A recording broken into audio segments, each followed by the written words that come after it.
অনেক সময় বিয়ে বাড়িতে দেখা যায় কি হয়, প্যাকেজ নাটক, ব্যান্ড শু, ডিজে, আজে বাজে অজে নজে, এই ধরনের নারী পুরুষ নাচানাচি আসেনি?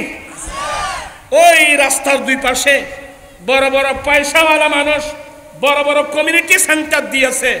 অনেক সময় মাহফিল থেকে রাতের 2টা-3টার সময় যাওয়ার সময় দেখা যায় যুবক যুবতীর নাচ, যে ড্রেস, যে যুবক যুবতীর নাচ, যেগুলো দেখলে চোখ বরদাস্ত করে না, যেগুলো দেখলে ইহুদি নাসরান মহিলাদের বেহায়াপনা পর্যন্ত এদের কাছে হাত মানাবে, সে আনন্দ হারাম। আমি জাতিকে বুঝাতে সক্ষম হয়েছি, আমি জাতিকে বুঝাতে বিবাহ আমার রসুলের সুন্নাত, ঠিক কিনা বলেন না? বিবাহ আমার রসুলের। তো আপনারা নবীর সুন্নাত পালন করতে গিয়ে যুবক যুবতীর নাচ দিলেন কেন? তাহলে তো আপনি নবীর সুন্নতের সাথে অবমাননা করলেন। এই জন্যে যেহেতু বিবাহ আমার রসুলের সুন্নত, আমি অনুরোধ জানাবো প্যাকেজ নাটক, ব্যান্ড শো, ডিজে, আজে বাজে অনুষ্ঠান যেগুলো কোরআন সুন্নাহ বিরোধী, আসুন ছেলেরা মেয়েরা এগুলো পরিহার করুন। এর পরিবর্তে আমরা নাতে রসুলের মাহফিল দিই। আমিনা তুঝে কো মুবারক শাহ কি মিলাদ হো, আমিনা তুঝে কো মুবারক শাহ কি মিলাদ হো, तेरी अंगन नूरी बलके, तेरी अंगन नूरी बलके, घर का घर सब नूर है, ईद मिलादुन नबी है, दिल बड़ा এই তিনজন মহিলা জান্নাত থেকে আসছেন। ওরা তো মারা গিয়েছেন হাজার হাজার বছর আগে। দেখেন ওরা যেখানে ছিল, কোথায় ছিল এরা জানে, আল্লাহ জানে। আমরা বলবো জান্নাতে ছিল, এটা বলবো। ওরা মা আমেনার ঘরে আসছেন কি স্বপ্নে না বাস্তবে? তাহলে স্পষ্ট হয়ে গেল আল্লাহর পারমিশন নিয়ে অনেক আল্লাহর ওলিও ইন্তেকালের পরে আসতে পারে। কি বিশ্বাস হচ্ছে না? বোধহয় বিশ্বাস হচ্ছে না। আমি যদি এই সাপ্তাহের উপর ওয়াজ করি, কয়েক ঘন্টা কথা বলতে হবে, কয়েক ঘন্টা শুধু এটার উপর। যেমন এই কৌমিলানের যে হুজুর আছে, এই কৌমিলানের হুজুরদের যিনি বড় হুজুর আশরাফ আলী থানভী, ওনার একটা কিতাব আছে বজমে জমশিদ। এইখানে আশরাফ আলী থানভী সাহেব ওনার ফরদাদা গোলাম ফরিদের ঘটনা বর্ণনা করেছেন। আমার ফরদাদা গোলাম ফরিদ খারনা নামক জায়গায় বারাত গিয়েছে, একটা বিবাহের বারাত গিয়েছিল। বৈরাত হয় যেন বুঝো না, বৈরাত বুঝো না, বৈরাত। এখানে লিখতেছেন যে আমার ফরদাদা গোলাম ফরিদ খারনা নামক জায়গায় একটা বিবাহের মধ্যে গিয়েছিল। তো জায়গাটা কিন্তু ফতের জায়গাটা ভয়ঙ্কর ছিল। সন্ধ্যাবেলায় রাস্তার মধ্যে ডাকাত আক্রমণ করেছে। ডাকাতে কি করেছে? তো উনি লিখতেছেন আমার ফরদাদা গোলাম ফরিদ তীর চালানোর মধ্যে খুবই পারদর্শী ছিলেন। উনি রাস্তার এক পাশে বসে ডাকাতের সাথে মোকাবেলা করতেছিল। এক পর্যায়ে ডাকাতের আঘাতে আমার ফরদাদা গোলাম ফরিদ ইন্তেকাল করছেন। বলেন ইন্না লিল্লাহি ওয়া ইন্না। উনি মারা গিয়েছেন, ওনাকে ওখানে দফন করা হয়েছে। আশরাফ আলী থানভী সাহেব লিখতেছেন যে আমার ফরদাদা তো ওখানে মারা গিয়েছে, ওখানে শহীদ হয়েছে, মারা গিয়েছে, ওখানে দফন করা হয়েছে।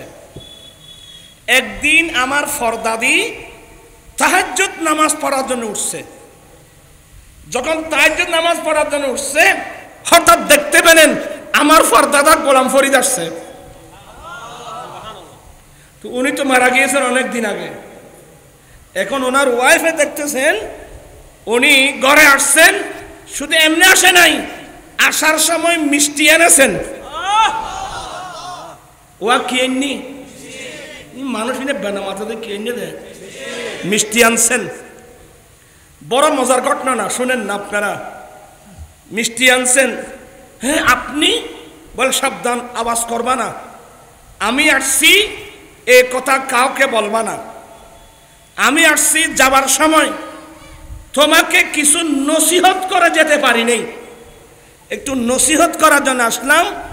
আমার ছেলে মেয়েদেরকে নবীর সুন্নাত মোতাবেক গঠন করবা,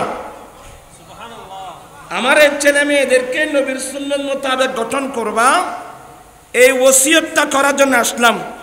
ধরো আমি কিছু মিষ্টি আনলাম, সাবধান আমি যে আসছি এই কথাটা আর কাউকে বলবা না। এ চলে গেল। তো চলে যাওয়ার পরে সকালবেলায় ওই ছেলের হাতে মিষ্টি দিছে না, মা ছেলের হাতে কি দিল? মিষ্টি দিল। তো তৎকালীন যুগে বিধবা মহিলার ঘরে মিষ্টি আসা বড় আইব। কথা বুঝতেছেন না? বিধবা মহিলার ঘরে মিষ্টি আসা এটা একটা বড় দূষণীয়, মানুষের জন্য বড় আইব। কিরে তোমার স্বামী নেই, তোমার ঘরে মিষ্টি কোত্থেকে আসলো?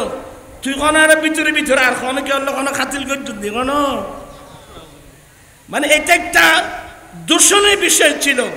তখন ছেলেরা যখন মিষ্টি খাচ্ছে, এলাকার মানুষ বলতেছে কিরে তোমার ছেলে মিষ্টি খাচ্ছে কোত্থেকে? তখন ওনার ওয়াইফ ঘটনাটা বলে দিলেন, আপনারা আমাকে মাইন্ড করবেন না, আমি কারো সাথে ফরকিয়া প্রেম করি নাই, এই মিষ্টি আমি তাহাজ্জুদ পড়ার জন্য উঠলাম, এই ছেলের বাবা আসছেন আমাকে ওসিয়ত করার জন্যে, বলছেন যে আমি তো যাবার সময় তোমাকে ওসিয়ত করে যেতে পারি নাই, আসছি আমার ছেলে মেয়েদেরকে নবীর সুন্নাত মোতাবেক লালন পালন করবা, এই ওসিয়ত করার জন্য আসলাম। উনি আসার সময় এই মিষ্টিগুলো নিয়ে এসেছেন, উনি আমাকে নিষেধ করেছেন না বলার জন্যে। যখন বিধবা মহিলার ঘরে মিষ্টি আসা দূষণীয়, এটা থেকে আমি নিজেকে পরিত্রাণ করার জন্যে কথাটা বলে দিলাম। এই মিষ্টি আমি অন্য কেউ আনে নাই, ছেলের বাবাই এই মিষ্টিগুলো আনছেন। এবার কি বুঝলেন? তো আশরাফ আলী থানভী সাহেব ফরদাদা গোলাম ফরিদ মারা যাবার অনেকদিন পরে স্ত্রীর ঘরে আসে মিষ্টি নিয়ে আসে, তাহলে এটা নিশ্চয় আল্লাহর পারমিশন নিয়ে তো আসছেন। মানুষই না বেঁধে বেঁধে কথা বলছেন, এখানে আসছেন।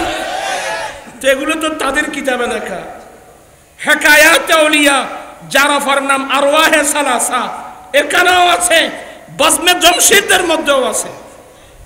তো মা আমেনার ঘরে আসিয়া ইসলাম আসছেন, মুসা আলাইহিস সালামের বোন আসছেন, তারপর আর কে? মরিয়ম আলাইহিস সালাম আসছেন। এটা কি অযৌক্তিক না দলিল ভিত্তিক? একেবারে সহি। ওরা তিনজন আসছেন কি জন্য জানেন? আজকে ইমামুল আম্বিয়া দুনিয়ায় তশরিফ আনছেন নবীর আগমনের আনন্দ উৎসব করার জন্য, এবং সে উৎসবের প্রতিদান আল্লাহ কি দিবেন জানেন? এই তিনজন মহিলা জান্নাতের মধ্যে আমার রাসূলকে স্বামী হিসেবে পাবেন। চিৎকার দিয়ে বলুন না সুবহানাল্লাহ। মরিয়ম আলাইহিস সালামের কাহিনী কোরআনে পাকের মধ্যে আল্লাহ কত সুন্দর করে করে বলছেন। জীবনে কোনোদিন স্বামী গ্রহণ করে নাই, স্বামীর স্বাদ কাকে বলে এই মেয়েটা উপভোগ করতে পারে নাই। এরপরেও বাপ সারা, স্বামী সারা সে গর্বিত হয়ে আছে। আল্লাহর কুদরতি ব্যবস্থাপনার মাধ্যমে আল্লাহ জিবরিল পাঠিয়ে দিলেন। জিবরিল এসে বলেন, আমি আসলাম লিয়াহাবালাকে গোলামান জাকিয়া। আল্লাহ দিতে চাইলে বাপ সারাও কি দিতে পারেন? বেপেদার ফারজান্দু পায়দো ও কোনদু তিফলের আদর মাহদি গুয়া ও কোনদু সালাতুনিয়া।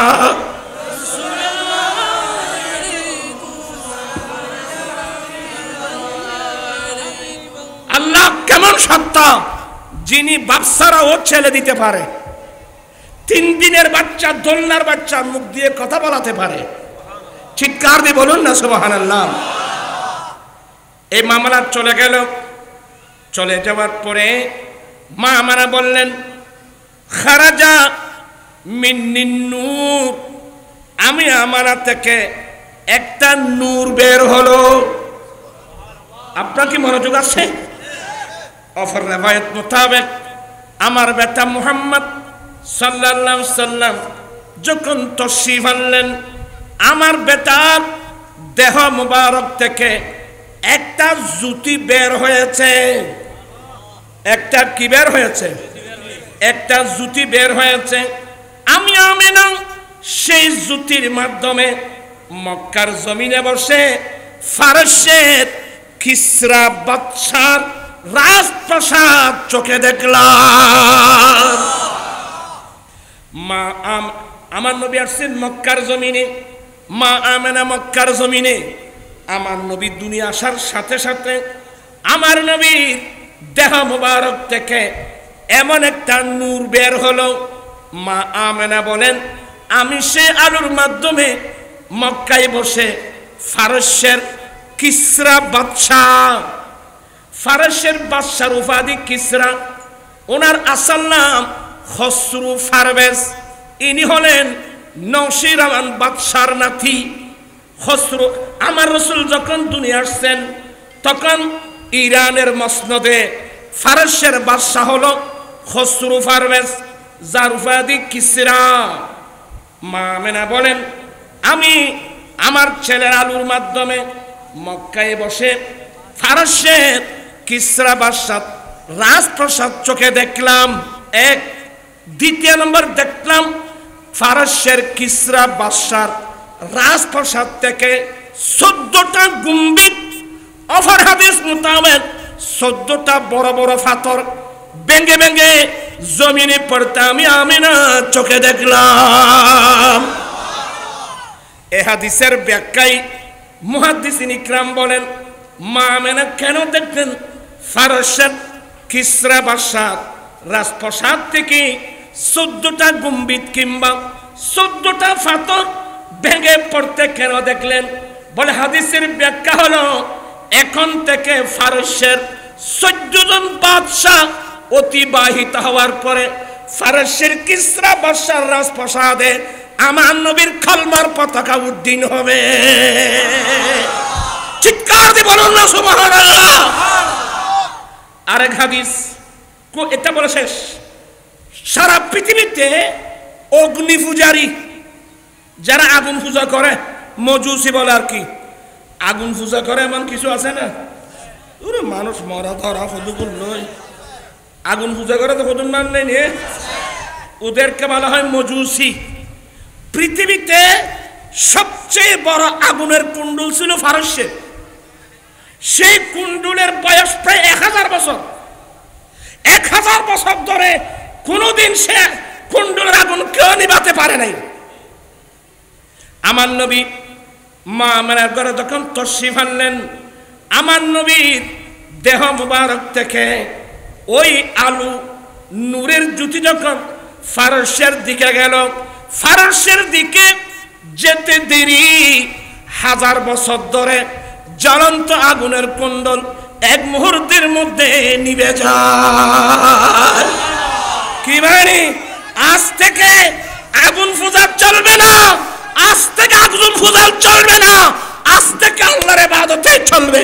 চিৎকার দিয়ে বলুন না সুবহানাল্লাহ। এই বেখদ্দেরি कुफरी की फल में तारी किया चट गई, जिस घड़ी नूर हक बेनकाब आ गया, मुस्तफा आ गए इनकलाब आ गया, कम करूं काबितर से खिताब आ गया, सलातुल्लाह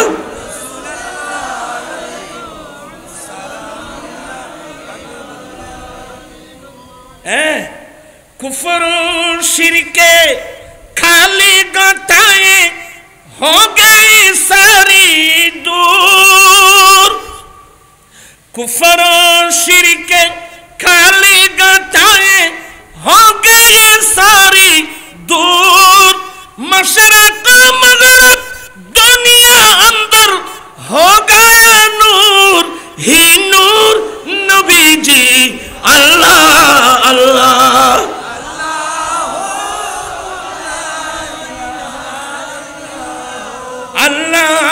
আল্লাহ।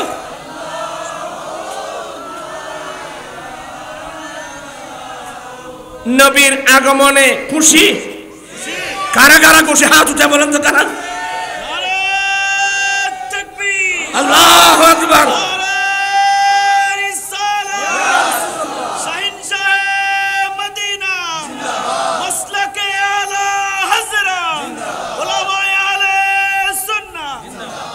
আচ্ছা, এই যে খুশি করলাম, এখানে কেউ নাচানাচি করতেছে? এখানে কি নারী পুরুষ নাচানাচি করতেছে?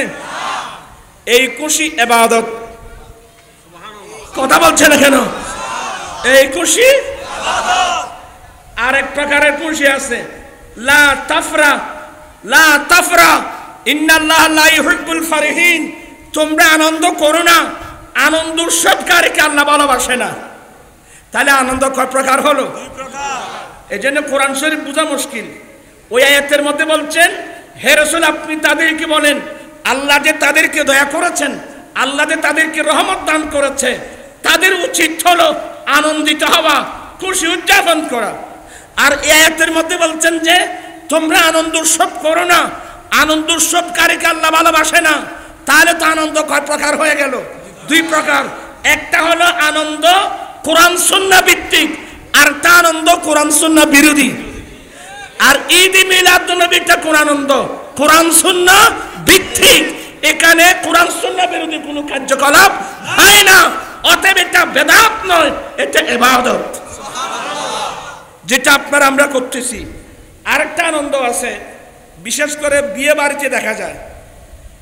এখন বিয়ে বাড়িতে আছে না? তোমার আর কেউ ইয়ে খনুডন দিয়ে এটা কি দৌলত বেশি দিনে? দৌলত তোর আর দিতে ভালো হইতে পারি। ইয়েন দৌলত চুর অনেক সময় বিয়ে বাড়িতে দেখা যায় কি হয়, প্যাকেজ নাটক, ব্যান্ড শু, ডিজে, আজে বাজে, অজে নজে, এই ধরনের নারী পুরুষ নাচানাচি আসেনি? ওই রাস্তার দুই পাশে বড় বড় পয়সাওয়ালা মানুষ বড় বড় কমিউনিটি সেন্টার দিয়েছে। অনেক সময় মাহফিল থেকে রাতের 2টা-3টার সময় যাওয়ার সময় দেখা যায় যুবক যুবতীর নাচ, যে ড্রেস, যে যুবক যুবতীর নাচ, যেগুলো দেখলে চোখ বরদাস্ত করে না, যেগুলো দেখলে ইহুদি নাসরান মহিলাদের বেহায়াপনা পর্যন্ত এদের কাছে হাত মানাবে, সে আনন্দ হারাম।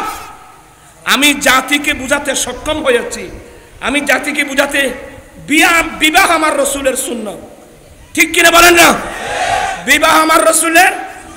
তো আপনারা নবীর সুন্নাত পালন করতে গিয়ে যুবক যুবতীর নাচ দিলেন কেন? তাহলে তো আপনি নবীর সুন্নতের সাথে অবমাননা করলেন। এই জন্যে যেহেতু বিবাহ আমার রসুলের সুন্নত, আমি অনুরোধ জানাবো প্যাকেজ নাটক, ব্যান্ড শো, ডিজে, আজে বাজে অনুষ্ঠান যেগুলো কোরআন সুন্নাহ বিরোধী, আসুন ছেলেরা মেয়েরা এগুলো পরিহার করুন। এর পরিবর্তে আমরা নাতে রসুলের মাহফিল দিই। কথা বলছে না কেন? আমরা কিসের মাহফিল দেব? সোনার মদিনা আমার প্রাণের মদিনা। ওই তো এখানে শায়ের আছে, তো এখানে অনেক শায়ের। এরামুজুর ঘটকি এখানে ঘটকি, সোনার মদিনা আমার প্রাণের মদিনা, সবই বলিব কিন্তু তোমায় বলতে পারি না, সবই বলিব কিন্তু তোমায় বলতে পারি না, বলিনি বলবো না বলতে পারি না, বলিনি বলবো না বলতে পারি না, সবই বলিব কিন্তু তোমায় বলতে পারি না। আচ্ছা, এই নাচগুলো কি খারাপ লাগে? ও মদিনা তোমায় বলতে পারি না, সবাই ও মদিনা তোমায় বলতে পারি না, কি করে বলবো তোমায়, বলো না বলো না, তোমারই বুকে শুয়ে আছেন যে জনা, যাকে সৃষ্টি না করিলে আমার বানা কিছুই সৃষ্টি করত না। আমরা তো এখন বুড়ো মানুষ, আমাদের ছেলে ওরা সুন্দর সুন্দর চমৎকার বলতে পারে। লন্ডন, প্যারিস, ওয়াশিংটন, বার্লিন যেতে চাই না, হংকং প্যারিস টোকিও সিঙ্গাপুর চাই না, মন আমার যেতে চাই একটি জায়গায়, আরে যেই জায়গাটির নাম হলো সোনার মদিনা, যেই জায়গাটির নাম হলো সোনার মদিনা, সোনার মদিনা আমার প্রাণের মদিনা, সোনার মদিনা আমার প্রাণের মদিনা, যেই জায়গাটির নাম হলো সোনার মদিনা। আচ্ছা এই নাচগুলো কেমন লাগলো? তাহলে ফেকাস নাটক আর তুলে হবে এখন, ফেকাস নাটক ব্যান্ড শো ডিজে জিক্কার বলাই কে যাবো, আর বাড়ি আমার নবীর নাত রাসূলের মাহফিল আসুক। আমরা চাই কি চাই না? এই আনন্দ আল্লাহর নিয়ামত পেয়ে আনন্দ, এটা বেদাত নয়, এটা ইবাদত, এটা বেদাত না। এজন্য আনন্দ কোনটা কোন পর্যায়ের এগুলো বুঝতেও কোরআন হাদিসের জ্ঞান লাগবে। আহলে সুন্নাত ওয়াল জামাতের মতাদর্শী মানুষ মিলাদুন নবী এখন না তো আর ভাই তারা হদ নতুন এসে বেদাত ইবে ইবে এখন আসছে না ভাই দিনে আগে মক্কা শরীফ আসিল আয়াকালে ভারত করি তোরা নোট করো, মা জালা আহলুল হারামাইনি শরীফাইনি ওয়াল মিসরে ওয়াল ইয়ামানে ওয়াস শামে ওয়া সাইরিল বিলাদিল আরবি মিনাল মাশরিকি ইলাল মাগরিব ইয়াহতাফিলুনা বিমজলিসি মাউলিদিন নবী সাল্লাল্লাহু আলাইহি ওয়াসাল্লাম ওয়া ইয়াফরাহুনা বিকুদুমি হিলাল শাহরি রবিউল আউয়াল। ইন বেদাত নয়, ইন আগে আসিল ভাই উঠ, ইন আগে এত না এরা আর নতুন করে দিন বহুত পুরোনা জিনিস কথা বুঝছো না। আয় শুনিত তো আয় দেখি তো খান বড় নাকি আদাম হতাই না উনি তোমার একবার যে বার্তা শুরু করলে এবার মাইগুর আওয়াজ আয় যার খানো মাইগুর আওয়াজ আছে এনে আদাম বেশ বদুরাজ করতে নি মশলা বুঝুন এত সহজ ব্যাপার ন। মাইগুর আওয়াজ দিয়ে এবার জবাব জানান ওয়াজিব ন, এবার মাইগুর এনে যাবে ডাইরেক্ট আদান এবার জবাব দান করিব এবার ওয়াজিব তোমার একবার যে অবস্থা শুরু করলে অক্তর আছে তো। আল্লাহ পাক এই মাহফিলকে কবুল করুক। এই আজানিবে বুনতে লাগবে যে এই মহান নবীর ইবাম মিলাদুন নবীর হাদিয়া। আদম আলাইহিস সালাম থেকে ঈসা আলাইহিস সালাম পর্যন্ত আজান ছিল না, কোন নামাজ আজান ছিল না, ইকামত ছিল না, এতগুলো মসজিদ ছিল না, সবগুলো আমার নবীর মিলাদুন নবীর হাদিয়া। সুবহানাল্লাহ। আজকে আর বলবো না, আর দেখেন আর আত্মা তার গলা ফাড়ায় ওয়াজ গরিবের বয়স এখন আছে না, এখন আর তাই আর কি নাম ওমর ফারুক নঈমি আছে, তারপরে আমাদের মেহমান আজকের মেহমান যিনি ব্রাহ্মণবাড়িয়া থেকে আসতেছেন, তোমার আইসু দেখুন এটা আর ওয়াজ শুনে আইসু দেন মিশা তা নয় অদাত আইসু দে ওই তারি হুজুরের ওয়াজ উনি বললেন। দোয়া করবেন আল্লাহ ছেলেদের হায়াতের মধ্যে আল্লাহ কোটি কোটি বরকত দান করুক, যাতে জনগণের ভিতরে কোরআন হাদিসের আলো দিয়ে ফদভ্রষ্ট লক্ষ্যভ্রষ্ট মানুষকে যেন আল্লাহ আল্লাহ রসুলের দিকে নিয়ে আসতে পারে, যার মাধ্যমে সমাজ থেকে অন্ধকার দূরীভূত হবে। আল্লাহ এই ধরনের তৌফিক দান করুক, আমিন। আল্লাহ আজান দাও না। আর তোরা বিয়ে করিবে যৌতুক সারা, যৌতুক সারা বিয়ে ঘন ঘন করিবে আত্মল আত্মল মারি ফেলি যদি বিয়ে যৌতুক লজ্জায় আলহামদুলিল্লাহ আলহামদুলিল্লাহ। আর বিয়ে বাড়ি মেয়েতে কি চলতো না ফেকাস নাটক তৃতীয় নাম্বার মাইফার বরত 100-500 বইরে থাকতে না খানা ওইলি ফোয়াজিবি বিয়ে করছে বেখাগত অলিমা খানা। আল্লাহ আমাদেরকে নবীর সুন্নাত মোতাবেক চলার তৌফিক দান করুক, আমিন।